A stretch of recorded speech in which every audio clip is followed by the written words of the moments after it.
In today's marketing ecosystem, there's an ability for brands to really hone in on who their target is. They collect first-party data, they partner with different third-party companies, and networks like Fox can go beyond age and gender. So not all adults 25 to 54 are created equally. They have different interests, different behaviors, different incomes, presence of children, and through collections of first and third-party data, we can now make that data actionable in a television linear environment through optimizing and finding places that have a higher composition of who is that audience that actually matters to the brand that is consuming, in this case, Fox's television content.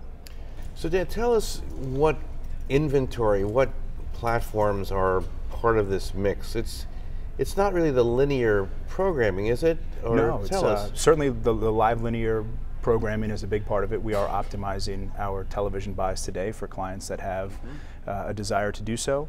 The targeting on the digital FEP side with OTT, CTV devices, set-top box video on demand. So we are looking to bring this cross-screen, trying to find an auto-intender regardless of the modality that they're consuming our content, and serving the person that is in market for that product, that ad at the right time. And what about ad load, ad experience? I know Joe has talked about a lot. Yeah. There's been a lot of conversation where consumers really have certain attitudes and inclinations. And how does that work for you guys? Yeah, I think that there's instances where it can and makes sense. Certainly the on-demand piece of it, movies, long-form content where it's scripted, those breaks are planned. I think you can do things with the break. You can shorten the break, adjust the break.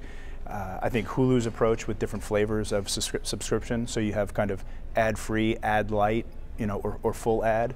Those are interesting to me, where you have a trade-off of, one, do you want to pay for a subscription?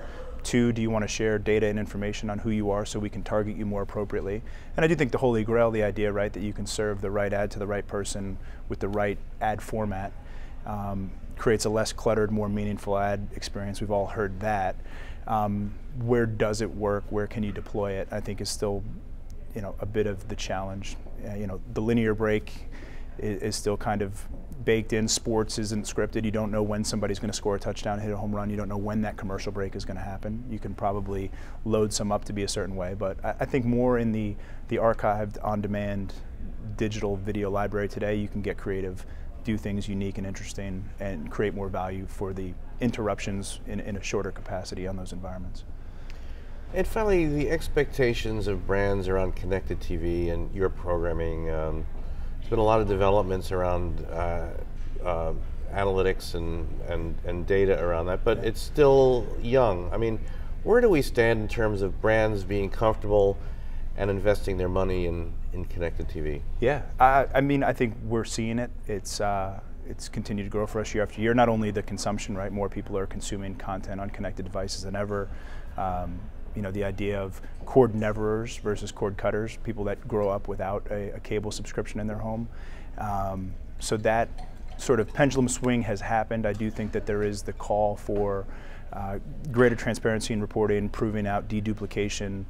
How does CTV really operate as the standalone from a tracking delivery audience perspective? I would argue that if somebody's watching on demand or on a CTV device, they probably haven't watched the linear TV. It doesn't mean that they don't watch TV, but for that ad interruption, which we're trying to serve up to the brand or the advertiser, it is a unique opportunity to get in front of a fully consumed, someone who's gone in via their device to pick and engage and watch that content at that time. So I think it's one of the best ad experiences available to a brand or marketer today.